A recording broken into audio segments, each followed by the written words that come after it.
네, 안녕하십니까. 넘버원 의학 채널 비욘디 구독자 여러분들. 저는 상명대학교 화학에너지공학과의 강사학 교수라고 합니다. 만나서 반갑습니다. 제가 또 오랜만에 또 출연하게 됐는데요. 아무튼 또 항상 성원해서 감사드리고요. 오늘도 유익한 시간이 되기를 좀 바라겠습니다.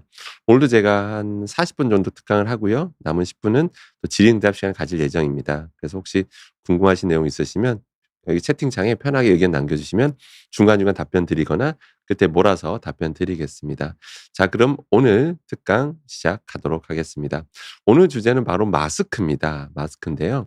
아무래도 그 마스크 관련해서 여러분들 지금은 이제 아무래도 팬데믹 시즌이 끝났기 때문에 뭐 마스크를 매일 뭐 착용하시는 분은 아마 없으실 겁니다. 그럼에도 불구하고 이 마스크는 이제 가끔씩 착용하시잖아요.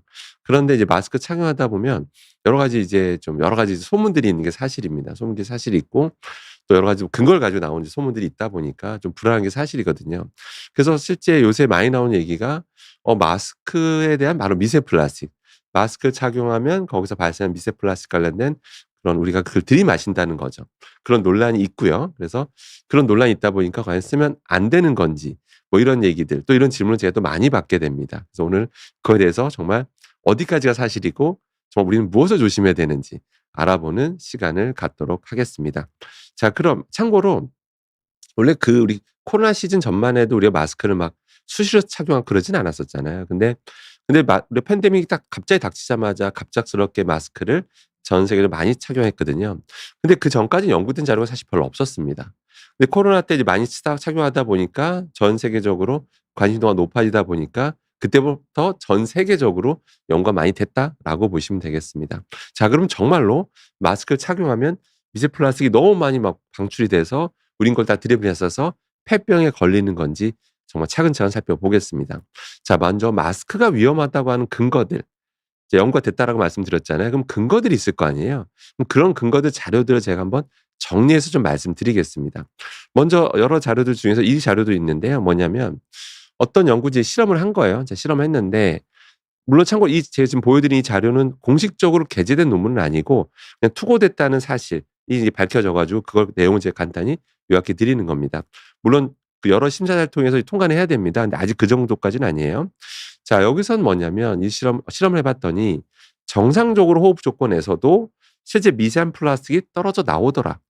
근데 그 크기를 보니까 뭐 작은 건 300 나노미터. 참고로 1 마이크로미터가 1000 나노입니다. 그러니까 1 마이크로미터에서 한 30% 정도 되는 크기부터 시작해서 2 밀리미터까지 아주 큰 것도 떨어져 나오다. 이런 이제 실험적 결과를 확인해서 일단 논문을 투고한 그런 자료도 있습니다. 그래서 찾아보시면 저도 찾아보면 수많은 논문들이 있습니다. 많은 논문들이 있는데 근데 이것저것 다 하나하나 설명드리면 좀 복잡하고 오히려 더 혼란스러우실 것 같아서 딱 하나 가장 중요한 논문 하나 보여드리도록 하겠습니다. 지금 보여드린 이 자료 있잖아요. 이 자료가 가장 유명한 자료라고 보시면 됩니다. 그 이유가 뭐냐면 일단 2025년 5 월에 나왔죠. 네, 작년에 나왔고요. 그다음에 이 논문이 왜 의미가 있냐면 그동안 수많은 논문이 나왔다고 많은 논문이 나왔다 말씀드렸는데요. 그 논문들 중에서 좀 의미 있는 36 편의 논문을 분석한 논문입니다. 그러니까 논문들을 분석한 논문이에요. 예, 그런 거를 저희는 영어로는 리뷰 논문이라고 하고요. 한국말로는 총설이라고 말을 합니다. 그래서 그런 논문이어서 36 편이나 분석했기 때문에 꽤 우리가 좀 눈여겨볼 필요가 있겠죠. 자, 그래서 간단히만 요약해 드리면요. 이 논문에 대해서 먼저 실제로 미세 플라스틱이 떨어져 나온다. 나오긴 하는데 그 소재들이 그 해외 자료입니다. 해외 실험 결과를 보니까 폴리프로필렌, PP가 가장 흔하더라. 나오는 미세 플라스틱 중에서 약 44% 거의 절반에 가까운 수치가 그 종류가 주로 PP, 폴리프로필렌이더라. 그다음에 300 마이크로미터, 300 마이크로미터 그 미만 크기들이 다수다. 그다음에 떨어져 나온 형태도 분석을 했는데요. 주로 우리가 미세 플라스틱이라고 하면 뭔가 동그란 형태를 보통 우리가 쉽게 생각할 수 있는데 여러분 예상하셨다시피 마스크에서 떨어져 나오는 형태는 그런 알갱이 형태가 아니라 어떤 가늘고 작은 섬유 형태더라. 그런 것들이 떨어져 나온다라는 그런 연구들이 다라는 겁니다. 예. 실제 수많은 결과에서 실제 PP가 가장 많이 나온다. 이렇게 이제 기억하시면 될 것 같아요. 그럼 진짜 그걸 우리가 들이마시잖아요. 들이마시게 되면 과연 이게 어떤 일이 벌어질까라고 이제 수많은 뭐 동물 실험 결과 사람 가지고 하기 좀 어렵잖아요. 그래서 동물 실험 결과들을 보니까 실제 그런 걸 들이마셨을 때 산화 스트레스가 유발이 되더라. 심한 경우 폐세포 염증 반응까지 일어나더라. 라는 것까지가 이제 정리가 된 상태입니다. 자, 그러면 그러니까 실제 떨어져 나온다는 소문은 잘못된 소문은 아니라는 거죠. 예, 실제 물론 이제 해외 마스크이기 때문에 국내 마스크로 실험한 건 아닙니다. 이게 회사마다도 약간 특성이 좀 달라요. 소재 특성도 좀 다르고 똑같은 PP여도 약간 물성이 좀 다릅니다. 예, 그래서 그 얘기 좀 너무 깊이 들어가는 거라 나중에 말씀드리고요. 그래서 아무튼 해외 실험 결과지만 떨어져 나오는 것까지는 사실이고 그게 몸에 영향을 줄 수 있다라는 것까지가 이게 사실이다라고 보시면 될 것 같습니다. 자, 그러면 자, 여기까지만 자료를 보면 정말 인터넷에 떠돌아다니는 것처럼 마스크는 절대 쓰면 안 되는 건지도 한번 따져 보겠습니다. 그러면 모든 건 장단점이 있는 거거든요. 그래서 하나하나 따져 보겠습니다. 과연 쓰면 안 되는 건지. 자, 먼저 또 다른 자료 한번 갖고 와 봤습니다. 2026년 1월에 나온 자료입니다. 지금이 3월이잖아요. 정말 따끈따끈한 그런 자료고요. 그다음에 굉장히 저명한 학술지입니다. 이 지금 보여드린 이 자료가 굉장히 저명한, 정말 게재하기 힘들어요. 논문이라는 게 냈다고 다 받아주는 게 아닙니다. 정말 까다로운 심사를 거칩니다. 몇 단계에 걸쳐서. 그래서 통과된 건데 이 논문이 뭐냐면 국내 연구진이 주도를 했고요. 근데 우리나라 지하철을 연구한 겁니다. 우리나라 지하철, 서울 지하철입니다. 연구했더니 정말로 어떤 일이 벌어진가. 그냥 지하철 공기를 한번 본 거예요. 봤더니 일단 여러분 눈치채셨겠지만 연평균으로 이제 평균 다 낸 거야 됐더니 실제 밖에 실외보다 지하철 내에 그 지하철 우리가 승강기라는 이런 거 있잖아요. 그때 미세먼지나 초미세먼지 농도가 실제로 밖에보다 높더라. 쉽게 예상이 되는 거죠, 어떻게 보면. 물론 환풍구가 있기는 하지만 환기도 하지만 100% 실외랑 똑같을 수는 없어요. 그건 너무나 당연한 거죠. 그래서 실제 해 보니까 실험해 보니까 최대 121 마이크로앰 퍼 세제곱미터까지 높아질 정도로 실외보다 두세 배 높다라는 그런 결과를 밝혔어요. 자, 그런데 미세먼지는 자 그렇다 쳐요. 우리 예상할 수 있었잖아요.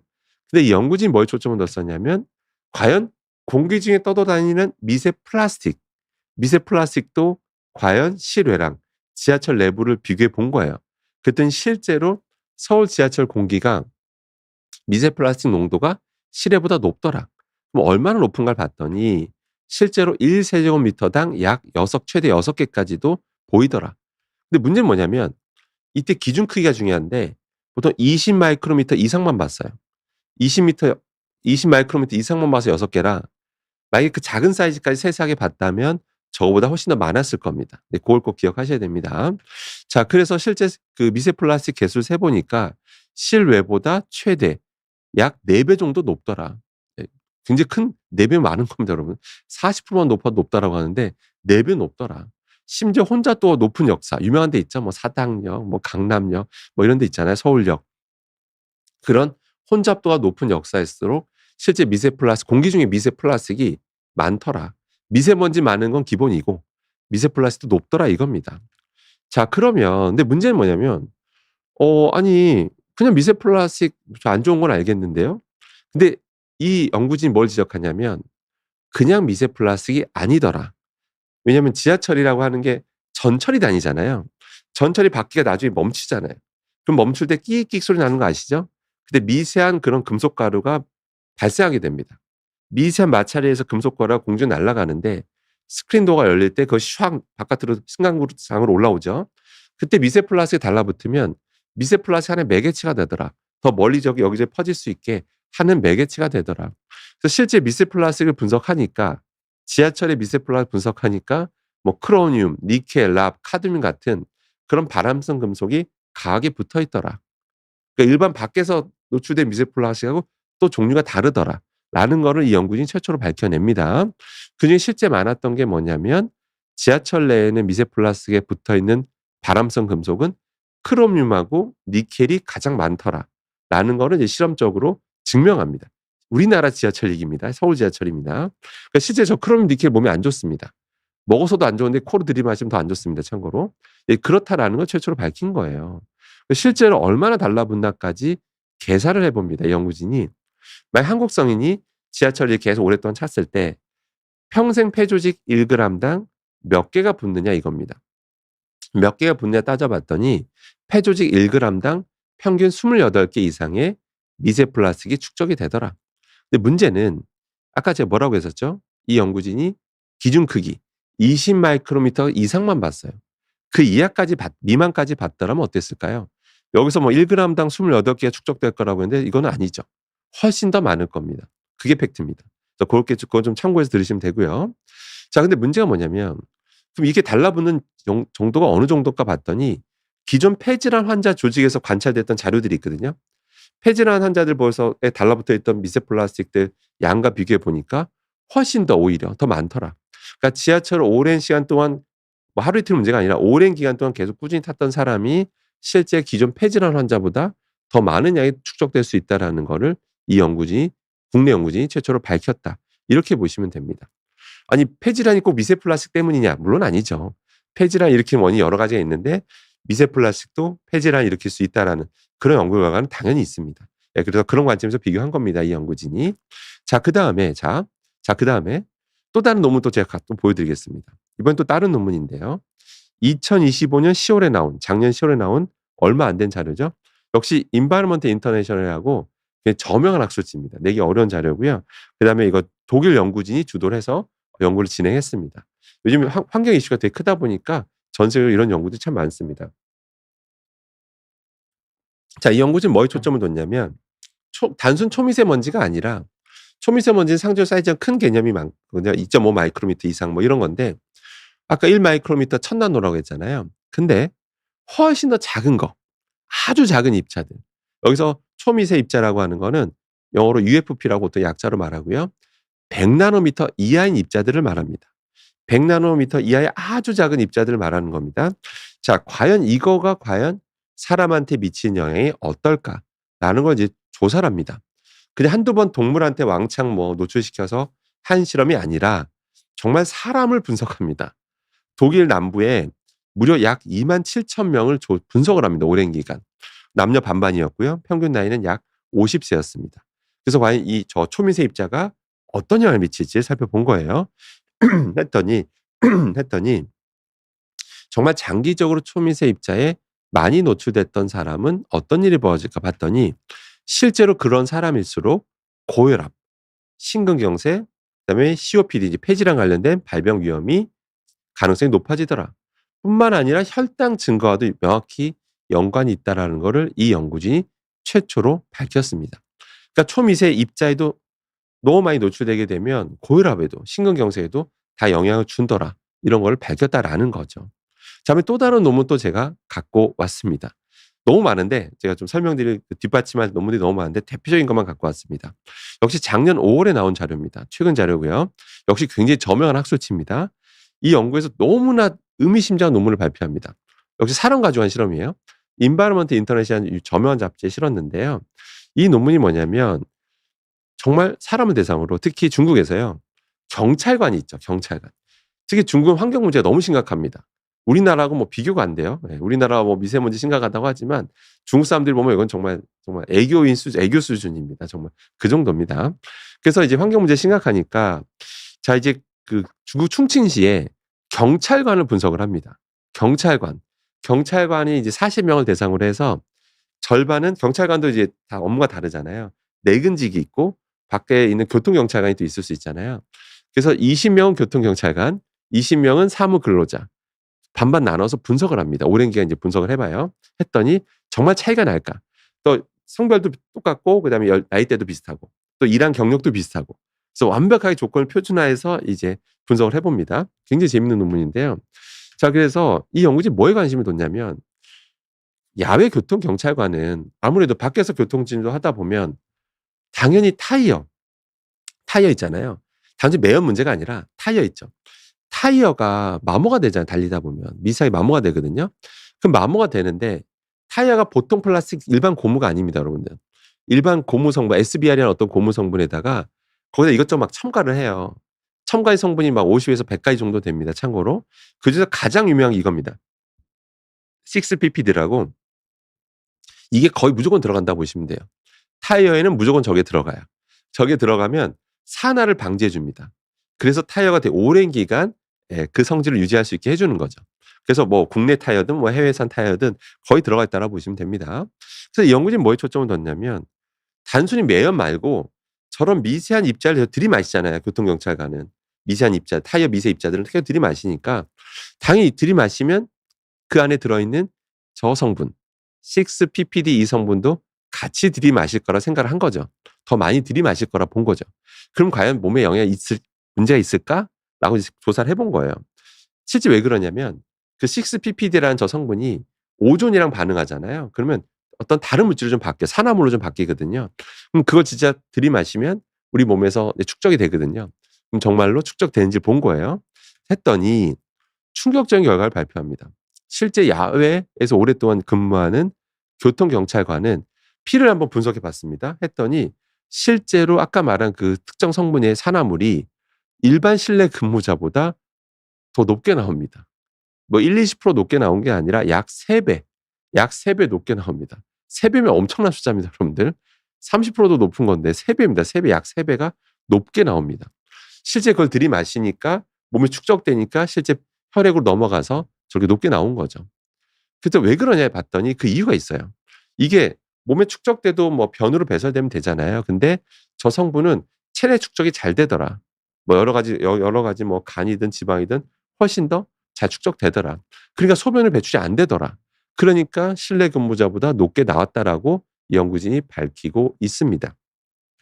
그럼 다른 것도 문제가 있느냐 봤더니 실제 야외 교통 경찰관이 간염 또는 염증 지표들이 유의미하게 더 높더라. 실제 높다라는 거를 연구진이 또 최초로 밝히게 됩니다. 실제 그 아까 말한 그 성분이 산화물이 독성이 실제 이런 독성이 있어요. 실제 독성이 있는 건데 사람한테도 보니까 실제 그렇더라. 보통 독성 실험 결과가 다 동물 실험 결과거든요. 동물한테 왕창 먹여보고 뭐 그런 거거든요. 근데 사람한테 진짜 조사해 보니까 똑같이 나오더라라는 걸 최초로 밝혔습니다, 연구진이. 자, 그다음에 실제 또 이게 몸에 많이 쌓여 있을수록 질대사 교란이 일어나더라. 면역 과잉 반응이 유발하더라. 이런 것까지도 사람을 조사해서 밝혀냈다라는 거죠. 예, 그러니까 이런 거 당연히 타이어 미세 입자를 많이 들이마시면 안 된다는 건 어떻게 보면 상식이죠. 예, 상식이죠. 근데 실제로 안 좋다는 것도 밝혀졌고요. 자, 그러면 이런 걸 보시면 그러니까 이런 봐보세요. 여기서 한번 정리해 보면 자, 마스크 얘기 제가 계속 하고 있잖아요. 마스크에서 미세 플라스틱도 떨어나올 수 있는 건 팩트입니다. 자, 그런데 지금 보세요. 제가 지금 세 가지 논문을 보여드렸는데요. 첫 번째 지하철 얘기 말씀드렸죠. 자, 지하철 안 그래도 밖에 미세먼지 엄청 심한 날 지하철 탔어요? 그럼 뭐라고요? 밖에보다 지하철이 초미세먼지가 훨씬 더 높습니다. 두세 배 높아요. 게다가 밖에보다 지하철이 미세 플라스틱 농도도 더 높습니다. 근데 그냥 일반 미세 플라스틱이 아니라고 했죠? 그 미세 플라스틱 뭐라고 했죠? 발암성 금속이 더 많이 붙어 있는 에라라고 했습니다. 그거를 계속 들이마시는 거예요. 지하철 이용하시면 뭐 가끔씩 이용하시는 분들은 뭐가 문제가 있겠어요. 그런데 하루에 두세 시간씩 그걸 이용하시는 분들이 있어요. 저도 대학교에 있다 보니까 학생들이 왕복 두세 시간 지하철 타는 게 흔해요. 정말 그건 너무 흔한 일이거든요. 하루에 두세 시간씩 그런 거를 매일 타는 사람들. 그것도 1-2년이 아니에요. 계속 그런 또 직장 오래 다니시다 보면 몇십 년을 10년 이상은 또 지하철을 하루에 두세 시간씩 노출될 수가 있는 거죠. 그런 분들이라면 마스크를 쓰는 게 맞겠습니까? 안 쓰는 게 맞겠습니까, 여러분들? 여러분들 한번 생각해 보세요. 쓰는 게 맞겠습니까? 어느 게 더 건강상 이점이 있을까요? 예.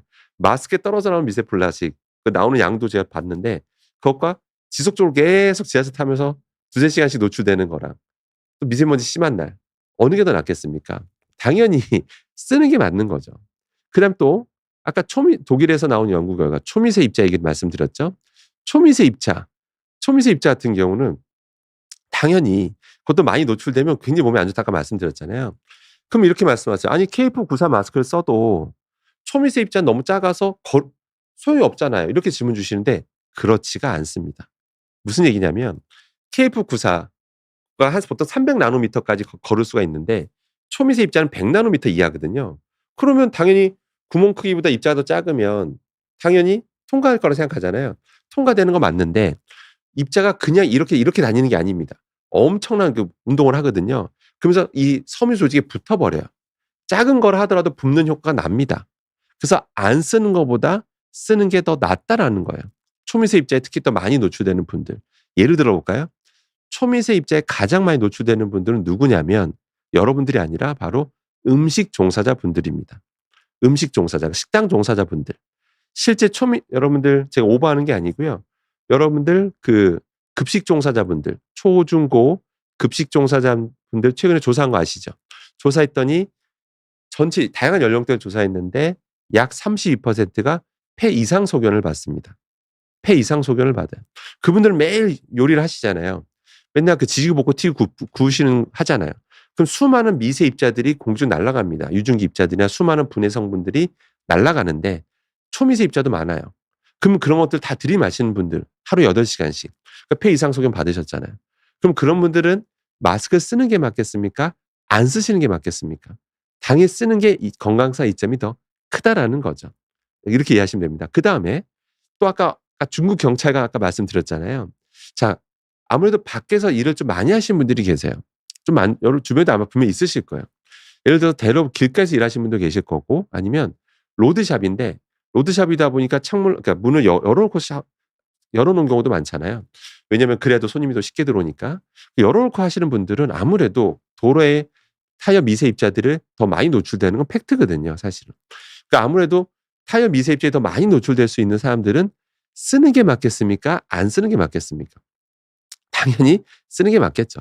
그다음 또 밖에 미세먼지가 너무 심한 날이 있어요. 정말 뿌예요. 너무 뿌예요. 그걸 그대로 다 들이마시면서 하루 종일 호흡하는 게 맞겠습니까? 아니면 마스크 쓰는 게 맞겠습니까, 여러분들? 예? 여러분들 어떻게 생각하십니까, 여러분들? 미세먼지는 그냥 미세먼지가 아닌 건 다 알고 계시죠? 미세먼지라고 하는 거는 그 안에 분석을 저희가 해 봤더니 카드뮴, 납 같은 중금속이 너무 많아요. 그냥 먼지가 아닙니다. 그냥 먼지도 안 좋지만 카드뮴, 납 같은 중금속이 너무 많아요. 미세먼지의 절반은 중국에서 넘어온단 말이에요. 그런데 거기에 너무 많아요, 중금속도, 유해 중금속이. 폐에 다 코로 들어가게 되면 폐로 바로 가거든요. 그러면 폐 질환 일으키는 거, 뭐 고혈압이든 뭐 암 발생 뭐 가능성 이런 게 다 높아진다라는 게 이미 다 밝혀졌거든요. 그러니까 그런 날 안 쓰실 거냐 이거죠. 제가 거꾸로 질문 드립니다. 쓰는 게 더 건강상 이점이 크다라는 겁니다. 저도 너무 심한 날은 당연히 씁니다. 평소엔 쓸 필요 없겠죠. 근데 미세먼지 너무 심한 날 외출할 땐 당연히 저도 쓴다라는 겁니다.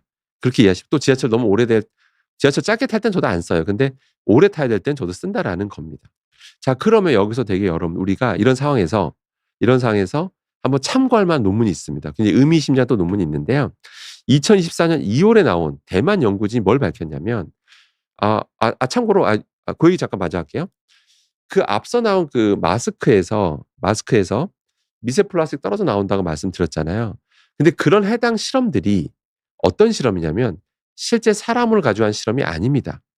사람 가지고 실험하기 어렵죠. 사실 그건 아니고 보통 그 어떤 챔버에다가 마스크를 집어넣어 놔요. 그다음에 어떤 압력 차이를 줍니다. 그 상태에서 과연 압력 차이가 발생했을 때 미세한 플라스틱이 떨어져 나오느냐. 그렇게 보통 실험한 거예요.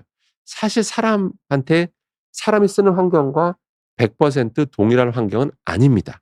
그건 또 참고하실 필요는 있어요. 그러니까 떨어져 나오는 건 맞지만 해당 논문에서 언급하는 수준의 양이 떨어져 나오는 건 아니다라고 보시면 돼요.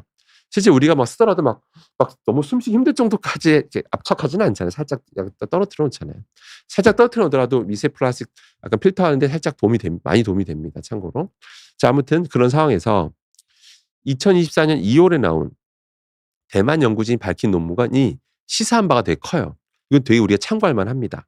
이 연구진이 다양한 실험을 해봤더니 과연 미세 플라스틱이 언제 많이 떨어져 나오는가 봤더니 일회용 마스크 있죠. 일회용 마스크 기준으로 지금 말씀드리는 겁니다. 계속. 일회용 마스크를 재사용할 때 많이 나오더라. 보통 우리가 이런 경우 많잖아요. 마스크 썼어요. 한 하루 종일 썼어요. 근데 딱 보통 이제 집에 와서 딱 벗어났는데 그 다음날 쓰려니까 냄새가 별로 안 나요. 좀 깨끗한 것 같아요. 예를 들어서.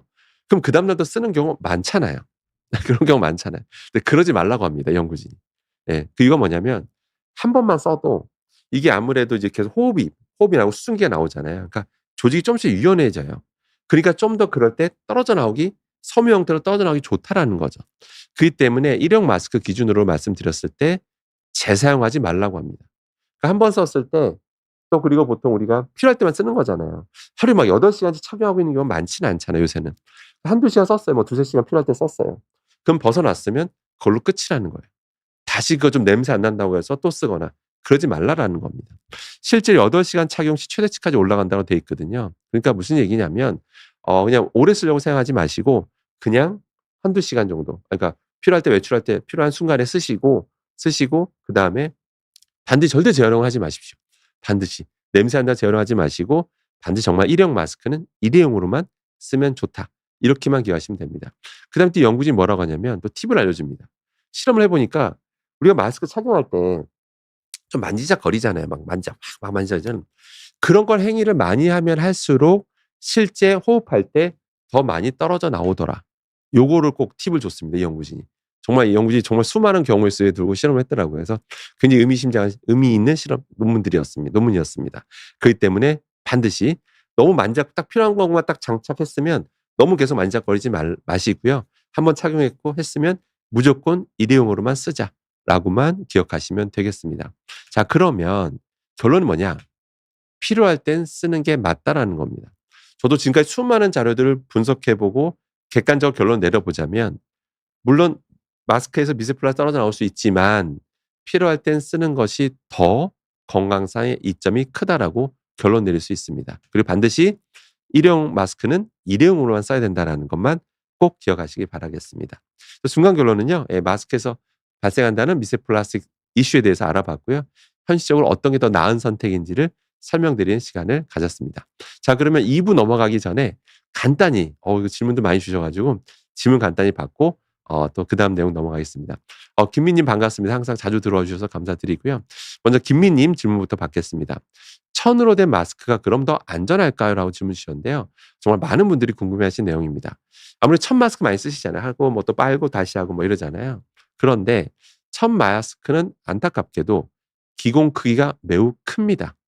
기공 크기가 구멍 크기가 우리가 일반적으로 알고 있는 그 KF94라고 하죠. KF94 마스크보다 그 안에 기공 크기가 더 커요. 그래서 일반 KF94보다 천 마스크가 성능은 더 떨어집니다. 그러니까 그건 참고하실 필요는 있어요. 그럼에도 그러면 쓰는 게 낫습니까? 안 쓰는 게 낫냐고 했을 때 그래도 제 실험 결과들 이렇게 쭉 자료들을 보면 그래도 안 쓰시는 것보단 훨씬 낫습니다. 그 이유가 뭐냐면 미세먼지든 미세 플라스틱이든 그냥 이렇게 움직이는 게 아닙니다. 엄청난 운동을 해요. 엄청난 운동을 해서 사이즈가 큰 거를 지나간다 하더라도 움직이면서 포착되는 애들이 있어요. 섬유 사이사이에 달라붙는 애들이 있습니다. 그래서 실험 결과 가지고 제가 말씀드리는 겁니다. 그래서 안 쓰시는 것보다 낫지만 그래도 성능은 떨어진다는 건 알고 계실 필요가 있어요. 만약 김미님께서 요리업, 요식업에 종사하셔서 실제 요리업을 하시는 분들이라면 천 마스크보다는 전 KF94를 쓰라고 말씀드리고 싶습니다. 그래서 그거 참고하시기 바라겠습니다. 그다음에 마음 편한 하루님께서 미세먼지가 더 안 좋을까요? 미세 플라스틱이 더 안 좋을까요? 둘 다 안 좋은 거 맞고요. 근데 둘 다 안 좋은 거 맞습니다. 그런데 참고로 미세 플라스틱은요. 독성 연구가 좀 활발한데요. 주로 먹는 거 관련된 연구가 엄청 많고요. 들이마셨을 때 연구 결과도 물론 꽤 있는데 미세먼지에 비하면 연구 결과가 좀 적어요. 미세먼지는 연구가 너무 넘쳐나고요. 특히 중국에서 연구를 너무 많이 하기 때문에 중국이 지금 심각하잖아요. 미세먼지나 초미세먼지가. 그래서 너무 연구가 많은데 미세 플라스틱은 아무래도 먹을 가능성이 더 크다 보니까 그쪽 연구가 많고 흡입 관련된 폐독성 이런 흡입 독성은 연구 자료가 좀 적어요. 상대적으로 적어서. 그래서 그렇기 때문에 지금 현재 어느 게 더 좋다 나쁘다 지금 말하기 좀 어렵긴 합니다. 사실은. 근데 시간이 좀 많이 흘렀을 때 미세 플라스틱에 관련된 호흡 독성 연구가 많이 나오면 그때 제가 좀 더 객관적 자료 가지고 말씀드릴 수 있을 것 같습니다. 지금은 아주 연구 자료가 충분하지 않다. 근데 제가 이제 추정하건대 뭐 둘 다 아무튼 매우 나쁠 것으로 생각이 됩니다. 어떤 것도 괜찮은 건 없다라고 생각하시면 됩니다. 왜냐하면 저는 화학적 특성상 붙었을 때 잘 안 떨어져요. 제가 그건 확실히 단정지어 말씀드립니다. 미세 플라스틱도요. 폐포에 달라붙게 되면 잘 안 떨어집니다.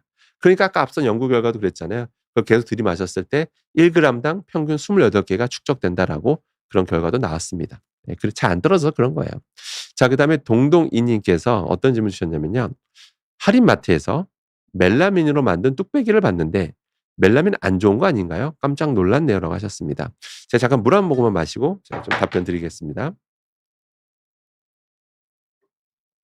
참고로 제가 항상 이렇게 텀블러 들고 다닙니다. 우리 구독자님들께서도 항상 텀블러 들고 다니는 습관 꼭 들이시길 바라겠습니다. 자, 먼저 멜라민 정말 많이 쓰이는 소재고요. 네. 그래도 멜라민이라는 걸 그래도 알아내신 것 자체가 평소에 이런 거에 관심이 많으신 것 같습니다. 왜냐하면 얼핏 눈으로 봐서 잘 모르거든요. 근데 꼭 그런 소재 바닥을 봐야 돼요. 바닥을 딱 보면 영어로 보통 한국말로도 안 적혀 있어요. 영어로 보통 적혀 있거든요. 그래서 그런 거 눈여겨보셨다는 거라 굉장히 좀 평소에 관심이 많으신 분 같습니다. 정말 대단하시고요. 자, 일단은 멜라민 소재부터 차근차근 말씀드릴게요. 멜라민이라는 플라스틱을 어떻게 만드냐면 멜라민이라는 화학 물질이 있고요. 그다음에 포름알데히드, 1군 발암 물질입니다. 그걸 화학 반응을 시켜요. 그렇게 해서 탄생한 게 일명 멜라민 플라스틱이다라고 보시면 됩니다. 그러면 위험한 좀 안 좋은 걸로 만드니까 안 좋은 거 아닙니까? 이런 질문을 하실 수가 있는데 실제로 잔류하고 있는 성분들이 있는 건 사실이에요. 아까 유해 물질이 있다고 했죠. 그 상태에서 뜨거운 걸 붓게 되면 사실 미량이지만 용출은 됩니다. 자, 그런데 그러니까 식약처에서 관리를 해야 될 거 아니에요. 식약처에서 관리하고 있습니다. 식약처에서 뭐라고 입장문을 냈냐면 보도자료를 냈어요. 검색하면 나옵니다. 뭐가 나오냐면 저런 멜라민 플라스틱들은 흠집이 많이 생기면 교체하십시오. 라고 얘기합니다.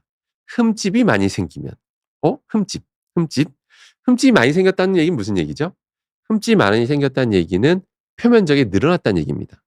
표면적이 엄청 늘어났기 때문에 그 상태에서 혹시 뜨거운 걸 부었을 때 혹시라도 잔류하고 있던 멜라민이나 포름알데히드 성분이 용출될 수 있으니 교체하십시오라고 말을 하고 있습니다. 그러니까 식약처도 뭐 나름 관리를 하고 있는 거죠. 근데 너무 세게 보도자료는 안 내요. 보통 정말 제대로 보도자료 내려면 지상파 방송 9시 뉴스급에 내보내야 되는데 그 정도까지는 또 안 해요. 아무래도 파장이 커서 그런 걸로 보입니다. 이게 만약에 9시 뉴스에 나오게 되면 이제 사람들이 뭐야 아무튼 뭔가 나온다는 거잖아 이러면 당장 여러분들이 분식집, 중국집에서 뭐 음식 안 먹겠죠, 여러분들이. 거기 보통 라면 같은 데면 다 멜라민 플라스틱에 나오거든요. 거기 플라스틱에 라면이라든지 뭐 짬뽕, 우동 다 거기 나오잖아요. 그러니까 안 먹겠죠. 예. 그렇기 때문에 자칫 자영업 하시는 분들의 피해가 갈까 봐 강하게 언론 보도는 안 내고 있는 게 현실입니다. 그렇게 하시면 될 것 같고요. 그래서 결론은 개인적으로 멜라민 플라스틱이 향후에 좀 교체되길 바랍니다. 그러니까 멜라민 플라스틱이 사실 너무 좋아요. 왜 좋냐면 단단해요. 이제 너무 단단한데 가벼워요. 던져도 안 깨집니다. 예.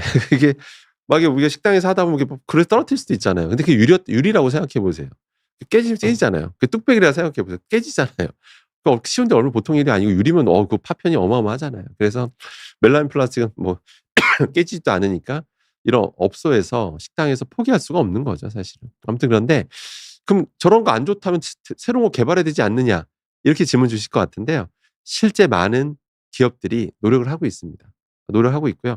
조만간에 아마 등장하지 않을까 싶습니다. 예. 아마 좀 기다려 주시기 바라고. 그러면 업계에서도 멜라민보다 살짝 비싸지만 그래도 좋대.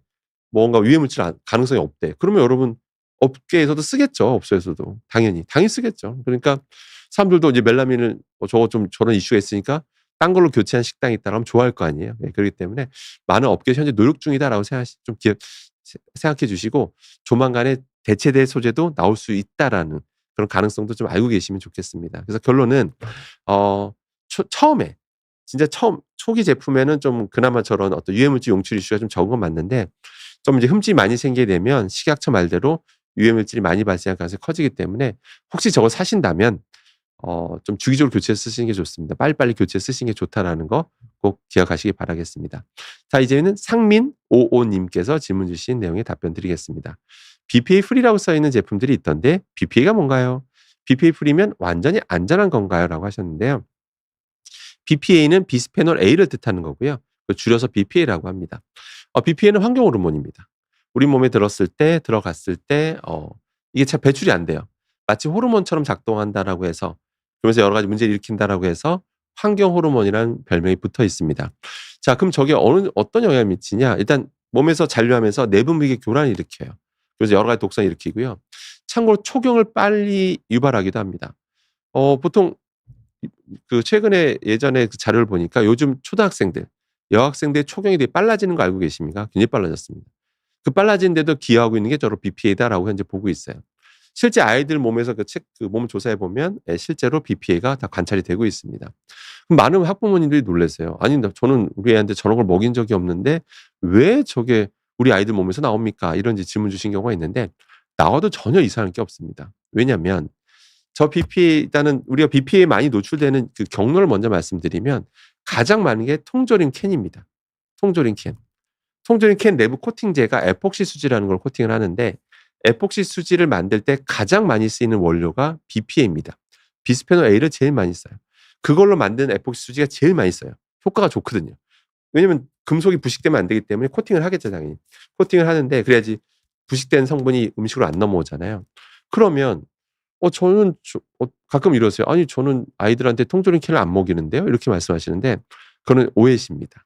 무슨 얘기냐면 여러분 자녀분이 급식만 먹어도 노출이 됩니다. 왜냐면 여러분들 식용유 있잖아요, 식용유.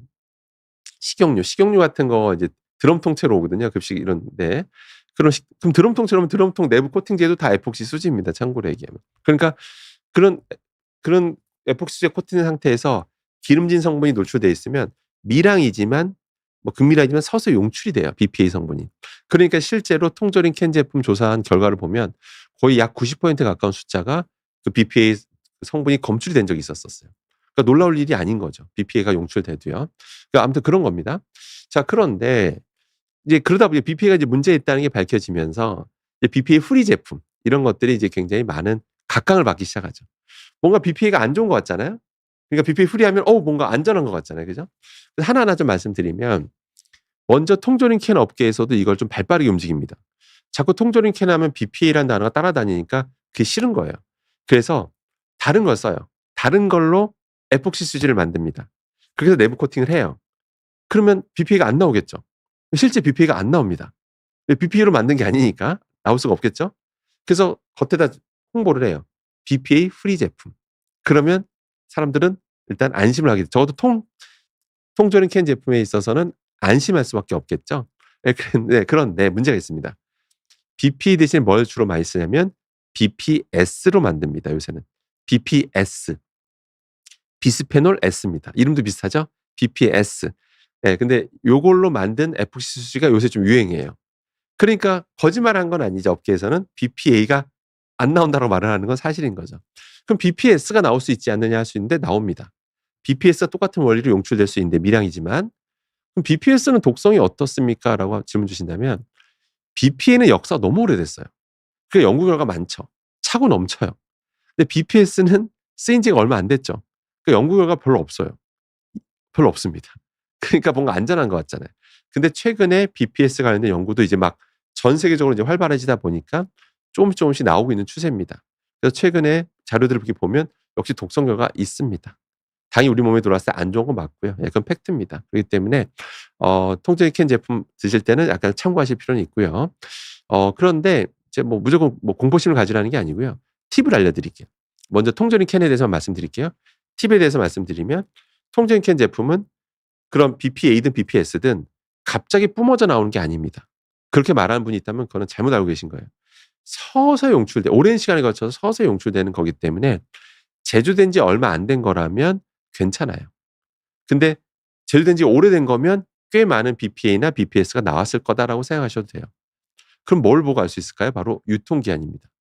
유통기한을 딱 봤는데 보통 유통기한이 3년, 통조림 캔은 3년인 경우가 참 많습니다. 보통 3년인데 유통기한이 1 년밖에 안 남았어요. 그러면 이건 제조된 지 오래됐다는 뜻입니다. 그럼 그런 거는 BPA가 더 많이 용출됐을 가능성이 크니까 구매 안 하시는 게 좋고요. 근데 딱 봤는데 유통기한이 뭐 3년 남았어요. 거의 3년. 그러면 이건 제조된 지 얼마 안 됐다는 얘기예요.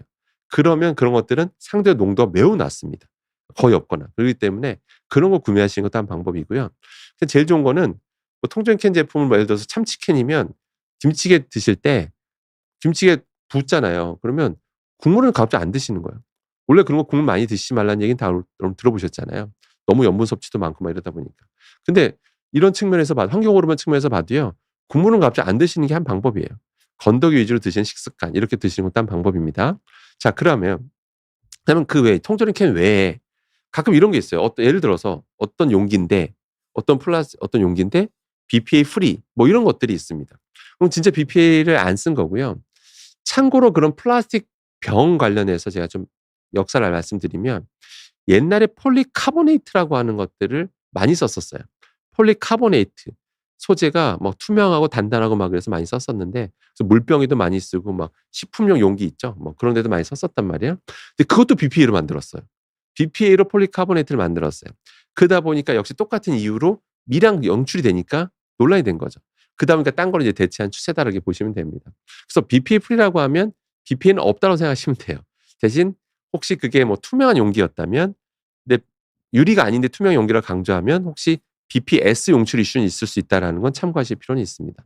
그다음에 요새는 그 옛날에 가습기 살균제 사건 이후로 이런 어떤 용출 기준 이런 것들이 유해물질 용출 기준이 되게 까다로워졌어요. 그렇기 때문에 보통 그런 시험 성적자를 갖고 있는지 볼 필요는 있습니다. 그런 제품들이 어떤 유해물질 어떤 그런 잔류하고 있는지라든지 검출되는지 여부들을 시험 성차가 있는지도 한번 따져보실 필요는 있습니다. 그래서 그것만 보시면 그래도 어느 정도 안심하고 쓰셔도 된다라고 보시면 되겠습니다.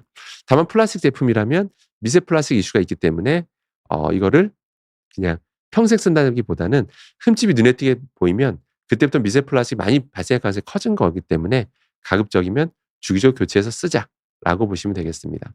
자, 그다음에 오영도님 질문 답에 답변 드리도록 하겠습니다. 우리 오영도님께서도 거의 항상 제 특강하실 때 항상 접속해 주셔 가지고 항상 감사한 마음을 갖고 있습니다. 또 반갑습니다.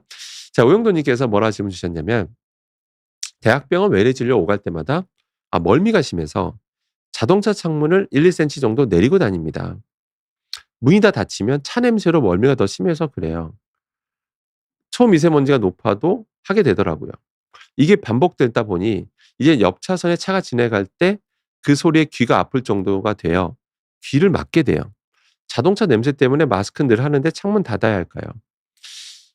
되게 좋은 질문 주셨는데요. 아마 대학병원 외래지로 갈 때마다 차를 좀 오래 타시는 것 같습니다. 짧게 타신다면 멀미가 심하실 것 같지는 않은데요. 이 멀미 심하면 창문 여시는 게 맞죠. 예. 예. 아무래도 밖에 공기를 들이마시는 게 멀미가 좀 덜 일어나죠. 저도 아주 옛날에 아주 옛날에 멀미가 심했던 시절이 있었는데 진짜 저게 효과가 있죠. 자, 그런데 방금 문이 다 닫고 닫을 경우에는 차 냄새가 심하다고 했는데 차 냄새. 이 차 냄새를 지금 그러니까 지금 뭐로 봐야 될지 제가 좀 생각을 좀 해 가야 돼서 그러니까 혹시 그러니까 그 버스 운전 있잖아요. 버스라면 아닌가? 직접 이게 자가로 운전하신다는 건지 잘 모르겠는데요. 아무튼 버스라고 해 볼게요. 버스라면 그 운전하시는 분이 이렇게 내부 순환 모드라는 게 있는데 내부 순환 모드를 하는지 밖에 온게 유입되는지 뭐 그거는 제가 지금 현재 모르는 상황이고요. 그다음에 이 버스라면 이게 수시로 정류장이 멈추잖아요. 그러면 수시로 창문이 열리거든요. 열리기 때문에 그러니까 무슨 여기서 말하는 차 냄새라고 하는 거가 저게 어떤 걸 의미하는지는 제가 좀 저게 지금 제가 좀 판단이 안 되는데 우리 오영돈이 지금 접속해 계시다면 한번 그게 뭔지를 좀 말씀해 주시면 좋을 것 같은데요. 차 냄새라는 게. 근데 아무튼 창문을 열고 다니면 이제 밖에 초미세먼지가 너무 심한 날 근데 어차피 버스라면 계속 이게 수시로 문이 열리잖아요. 그렇기 때문에 초미세 농도 차이를 보면 뭐 살짝 좀 낮을 것 같긴 한데요. 사람도 계속 들이마시니까. 근데 아마 거의 유의미한 차이는 크진 않을 걸로 보입니다. 그래서 결론은 초미세먼지가 심한 날은 마스크 쓰시는 게 맞고요. 그다음에 옆 차선 차 지나갈 때 귀가 아프다고 하셨는데 귀 아픈 거는 둘째치고 자동차 옆에 계속 쌩쌩 달릴 때마다 그 미세한 타이어 입자들이 계속 발생합니다. 그걸 또 계속 많이 들이마시는 거기 때문에 가급적이면 저는 이런 때는 저는 마스크 쓰시는 게 더 낫다라고 봅니다. 쓰시는 게. 귀 문제를 떠나서 저는 마스크를 쓰시는 게 더 맞다라고 보고 해서 아마 좀 병원 가실 때 좀 참고하시길 바라겠습니다. 자, 근데 김민 님께서 이제 질문 주셨는데요. "중금속 먹느니 미세 플라스틱 먹는 게 훨씬 낫겠네요." 라고 하셨는데 오늘 흡입만 좀 말씀드리면 흡입 측면에서 봤을 때 아까 우리가 지하철 타게 되면 지하철에서 우리가 노출되는 미세 플라스틱은 일반 미세 플라스틱하고 좀 다르다. 성질이 조금 다르다고 말씀드렸어요. 물론 밖에 우리가 실외에서 미세 플라스틱 떠돌아다녀도 거기도 중금속들이 붙어 있죠. 그런데 이 연구진에 따르면 확실히 좀 지하철에서 하는 것들은 조금 더 크로미움 니켈 같은 이제 뭐 그런 것들 정말 바람성 금속이라 불리는 것들이 붙어 있는 것들이 돌아다니기 때문에 좀 더 위험할 수 있다라고 지금 언급하고 있거든요. 그렇기 때문에 개인적으로는 저도 지하철을 오래 타시는 분들 특히 또 이렇게 지하철도 다 같은 지하철이 아니잖아요. 대표적인 게 1 호선. 1 호선 잘 아시는 것처럼 우리가 깊게 안 내려가잖아요. 그죠? 1 호선은 깊게 안 내려가죠. 그런 곳과 과연 깊이 내려가는 지하철도 있죠. 우리가 한번 타려면 완전 내려가야 되는 거 있죠. 요즘에 여러분들 그거 아십니까? 그 GTX 아시죠? GTX는 내려가는 데만 20분 가까이 걸리는 거 아세요, 여러분들? 내려가는 데만? 그러니까 거기 공기질과 1 호선 공기질이 같겠습니까? 다르겠죠. 당연히 다르겠죠. 그러니까 1 호선은 깊이 안 들어가니까요. 그렇기 때문에 그것도 좀 참고하실 필요가 있고요. 그래서 너무 깊이 들어가는 지하철을 오랫동안 타셔야 된다면 마스크를 쓰시는 게 더 건강상 이점이 크다라고 보시면 되겠습니다. 자, 유칼립투스 님께서 전 예민해서 코로나 전부터 KF94 마스크 썼다고 하시네요. 대단하십니다. 마스크를 자전거를 자주 타는데 교차로에서 신호 기다릴 때, 지하철 탈 때, 심지어 건물 지하에 주차할 때도 정말 숨쉬기 힘들고 머리가 아파서 항상 쓰고 살아요. 교수님 강의 듣고는 집에서도 조리원 많이 나오는 요리할 때도 마스크 쓰고 있어요. 네. 실리콘 조구들도 버렸습니다. 미세먼지 힘들어요라고 하셨습니다. 일단은 혹시 요리하실 때 일단은 한 가지 좀 팁을 드리자면요. 일단 요리부터 말씀드리면 항상 저런 저희가 실험 결과들을 이렇게 보면 우리가 요리 중에 지지고 볶고 튀기고 굽는 거. 이거 네 가지만 기억하세요. 지지고 볶고 튀기고 굽는 거. 이거 할 때 초미세 입자가 제일 많이 발생합니다. 근데 혹시 요리가 물을 기반으로 한 요리들, 예를 들어서 그냥 끓이는 거 있죠. 뭐 그냥 탕이라든지 뭐 국 이런 거 그냥 끓이는 거 있잖아요. 그런 것들은요. 예. 그렇게 막 유해한 유해 물질이 날아가는 게 거의 없습니다. 있긴 있지만 별로 없어요. 예. 이거 하나 팁입니다. 그다음에 데쳐서 드시길 주로 당부드립니다. 그러니까 뭔가 열을 가해야 될 때 있잖아요. 그럼 데치시는 게 제일 좋습니다.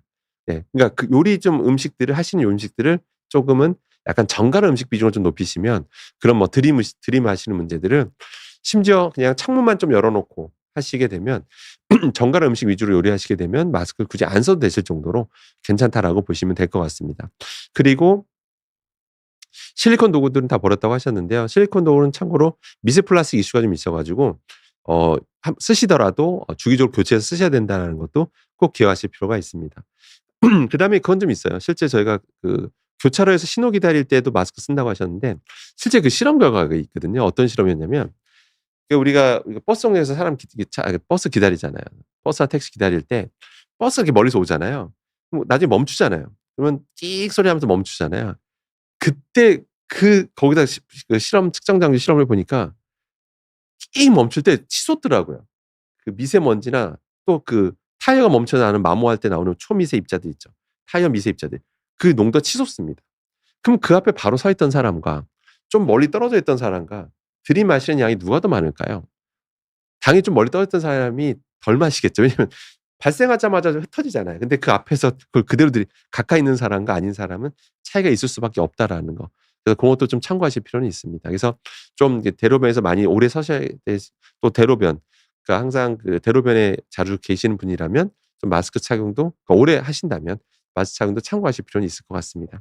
다음에 유칼립투스 님께서 통조림 캔 제품은 BPA도 무섭고 퓨란입니다. 퓨린 성분이 아니라 퓨란 성분도 있다라고 했는데 사실 퓨란이라고 하는 거는요. 요리할 때 그냥 나와요. 그러니까 통조림 캔만의 문제가 아니고 그냥 요리할 때 나옵니다. 요리가 막 지지고 볶고 튀기다 보면 발생하고요. 공중 날아갑니다, 사실은. 그래서 퓨란이 무서우시면 요리를 좀 정갈한 음식 위주로 하시는 게 제일 좋습니다. 정갈한 음식. 그냥 물을 기반으로 하시면 100도를 크게 안 벗어나요. 올라가도 크게 안 벗어납니다. 그 상태에선 퓨란 성분도 거의 안 만들어진다라고 보시면 돼요. 공기중에 날아갈 리가 없습니다. 퓨란 같은 것도 우리가 들이마시게 되면 또 역시 안 좋다라는 거 꼭 기억하실 필요가 있겠습니다. 또 오영도 님께서 답변 주셨는데요. 그거에 대해서 보충 설명 드리겠습니다. 여기까지 제가 답변 드리면 될 것 같습니다. 오영도 님께서 남들은 자동차 냄새를 못 맡는다고 하는데 저는 어려서부터 자동차 냄새 힘들어서 마스크하고 코 막고 타요. 그래도 멀미해서 창문을 꼭 열고요. 숨쉬기 힘들어요. 저희 차 앞에 경유차가 있으면 더 힘들어해서 남편이 외부 순환 모드도 닫아줘요. 시내 병원 가는 10여 분에도 멀미가 심해요. 고속도로 갈 때도 더 힘들고요. 그러니까 그러니까 제가 보기에는 조수석에 타신 경우로 좀 본 것 같고 버스가 아니라 이제 자동차라고 봤을 때 자동차 냄새라고 했는데 지금 사실은 내부 순환 모드로 했다는 얘기잖아요. 그럼 밖의 공기가 참고로 내부 순환 모드로 해도 밖의 공기는 들어는 옵니다. 많은 분들이 오해하시는데 내부 순환 모드 누르면 아예 안 들어온다고 생각하세요. 근데 미량 들어오는 건 맞습니다.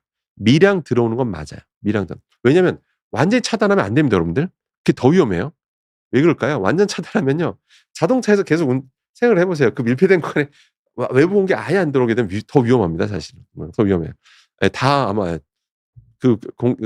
산소 부족으로 굉장히 심각한 문제가 일어나거든요. 그래서 미량 들어오는 건 맞고요.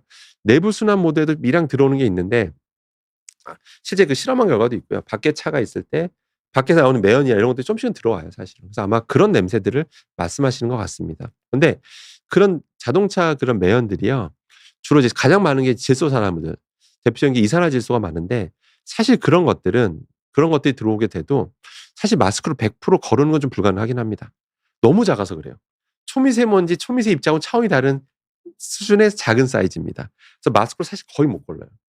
거의 못 걸러서 그거는 뭐 초미세 입자 뭐 이런 거는 마스크에 붙는다고 했잖아요. 근데 작아도 붙는데 뭐 이런 질소 산화물들은 붙지도 않아요. 붙는 게 거의 무시할 만한 수준이고 다 좀 들이마신다고 보시면 됩니다. 그렇기 때문에 그래도 안 쓰시는 것보다 낫긴 해요. 그래도 여러 가지 초미세 입자라든지 이런 것들 차단 측면에서는 쓰시는 게 낫다라고 좀 보시면 될 것 같습니다.